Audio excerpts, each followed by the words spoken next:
Jadi ujung-ujungnya Kak, si Raja Ranggalawi tadi harus tewas di lokasi ini kayak gitu? Di lokasi sini ya. Nah, tinggallah kepalanya digantung di kayu are, pohon beringin kalau bahasa jelasnya kalau kita sini kan.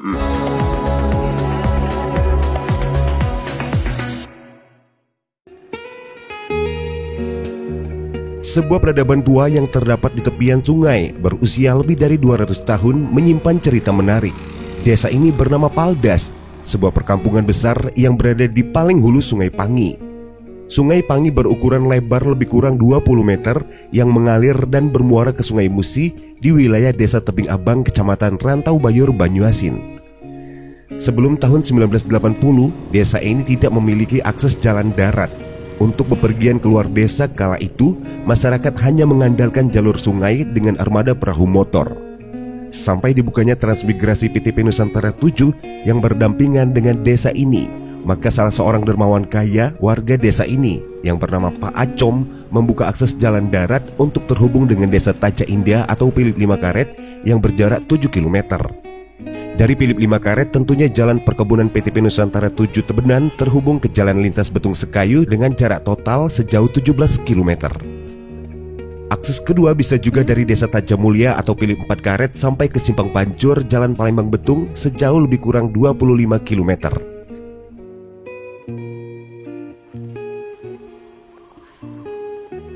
Assalamualaikum warahmatullahi wabarakatuh. Pemirsa, petualangan Bujang Musi kali ini hadir bakal menuju ke Desa Paldas, Kecamatan Rantau Bayur, Kabupaten Banyuasin, Sumatera Selatan.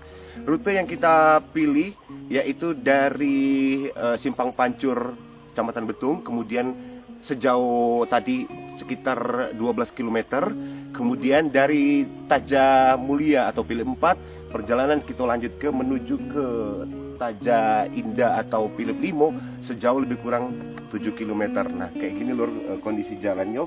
Dan ini masih berupa jalan tanah merah yang kalau lagi musim penghujan pastinya sangat memprihatinkan.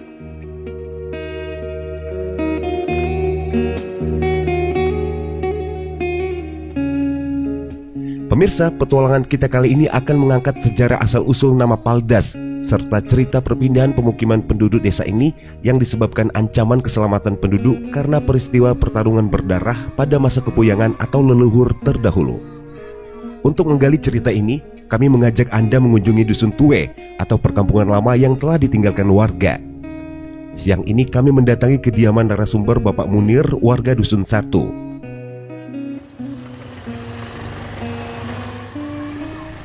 Dusun Tue yang akan kami tuju terletak di sebelah timur Desa Paldas saat ini. Dari pangkal desa tak jauh dari gerbang desa, perjalanan kami menembus jalan setapak hutan kebun karet sejauh lebih kurang 1 km.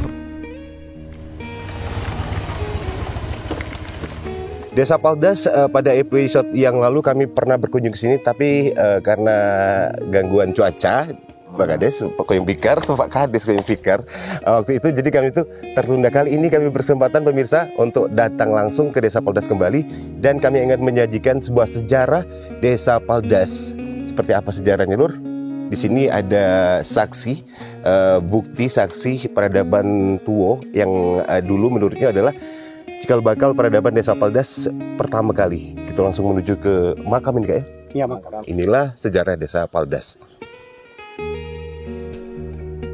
Pemirsa, dikisahkan dahulu hiduplah seorang leluhur bernama Aryo Omeng. Beliau merupakan pemimpin wilayah ini kala itu. Aryo Omeng terkenal akan ilmu kesaktian yang konon tak tertandingi. Masyarakat hidup rukun dan damai kala itu. Kesaktian Aryo Omeng ini terkenal sampai keluar desa, sehingga banyak orang-orang sakti dari luar desa sengaja datang ke sini untuk bertarung. Pertarungan ini tidak melibatkan Aryo Omeng ataupun penduduk desa, melainkan hanya menjadikan lokasi Dusun Tue ini sebagai tempat pertarungan. Para pendekar dari luar yang datang ke sini ingin mendapatkan perhatian dari sang Aryo Omeng. Namun tak seorang pun di antara mereka yang berani menantang Aryo Omeng. Kehidupan masyarakat di sini berjalan seperti biasa, karena Aryo Omeng sama sekali tidak merespon beberapa pertarungan yang sengaja datang ke wilayahnya. Sampai suatu ketika Aryo Omeng jatuh sakit dan tak dapat berjalan karena bisul yang tumbuh di beberapa bagian tubuhnya. Cerita sakitnya Aryo Omeng ini sampai ke salah seorang pendekar yang berasal dari wilayah Penukal. Pendekar ini bernama Ronggolawe. Ia merupakan pemimpin wilayah yang juga terkenal sakti. Kesempatan ini digunakan oleh Ronggolawe untuk menantang Aryo Omeng bertarung. Tanpa ada kesepakatan, Ronggolawe sengaja datang bersama pasukan untuk menyerang Aryo Omeng. Kegiatan mendatangi seseorang dengan sengaja ini dalam bahasa setempat disebut ngedas, sedangkan orang yang mendatangi disebut pengedas. Konon, dari sinilah asal penamaan desa ini menjadi Paldas. Jadi Aryo Omeng tadi kan minta izin dengan yang Tilik Sandi dari Raja seberang tadi, yang Ranggalawe tadi. Dia nak makan dulu sebelum lagi itu kan. Lah payu Ji yang namanya dari sana tadi kan desin ke oleh Ranggalawe tadi. Nah, pada waktu itu istri daripada bini dari Aryo Omeng tadi nyuci beras ke sungai sana itu. Situ kan ada sungai. Situ ada sungai. Ada di sungai. Pas di situ di jalan dia tersandung lah oleh akar. Kejengoknya akar apa ini? Berita serangan Ronggolawe disampaikan melalui salah seorang utusannya. Utusan tersebut menyampaikan bahwa rombongan Ronggolawe telah berada di Sungai Pangi dan akan segera menyerbu ke pemukiman Aryo Omeng. Karena kondisi Aryo Omeng sedang sakit, sontak masyarakat ketakutan dan beramai-ramai pergi meninggalkan pemukiman. Konon menuju pemukiman Paldas saat ini. Di pemukiman lama tinggallah Aryo Omeng bersama istrinya yang sudah pasrah menerima serangan Ronggolawe. Sebelum kedatangan musuh, mungkin merupakan bagian dari ritual kesaktiannya, Aryo Omeng meminta kepada istrinya untuk masak nasi dan makan terlebih dahulu. Sang istri kemudian mencuci beras di sungai, yang mana di perjalanan kakinya beberapa kali tersangkut akar gelung atau sejenis akar kayu yang berada di permukaan tanah. Sang istri juga bertemu tanaman serai berbunga yang sebelumnya tak pernah ia temui di perjalanan ke sungai ini. Akar gelung dan serai berbunga itu dibawanya ke rumah. Nah, sudah dengar dari taruhlah penantang itu nak datang ke tempat Aryo Omeng tadi, masyarakat tadi berlari. Jadi tinggallah Aryo Omeng dua lagi bini. Soalnya dia lah tahu bahwa Ranggalawe tadi orang melawan.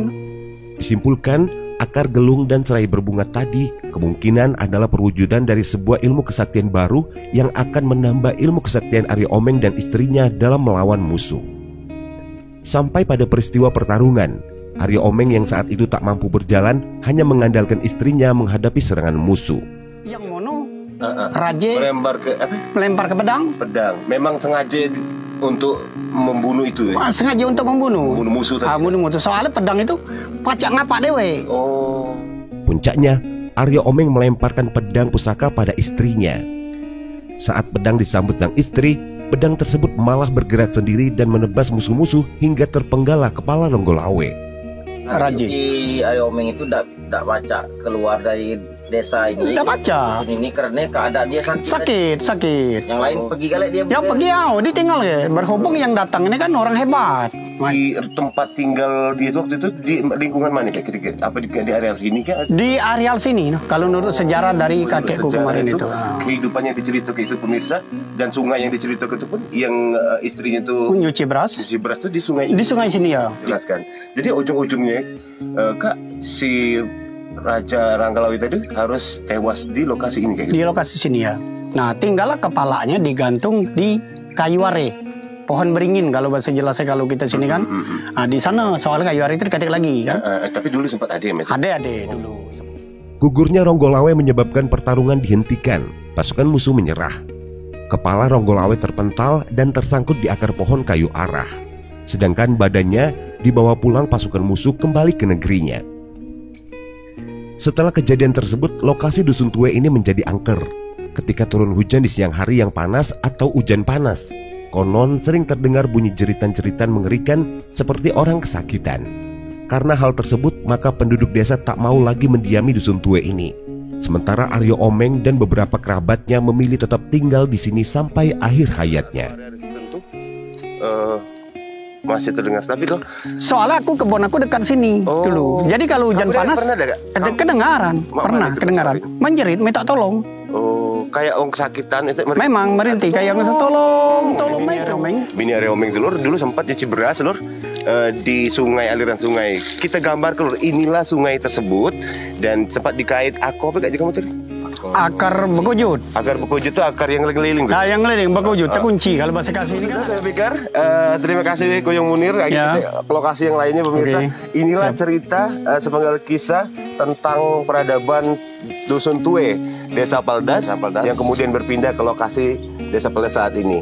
Di tayangan selanjutnya kita menuju ke Desa Paldas yang saat ini. Ya, oke. Bukan Nika Paldas Tue, itu Paldas Kedua. kedua atau Paldas baru lah, Mas.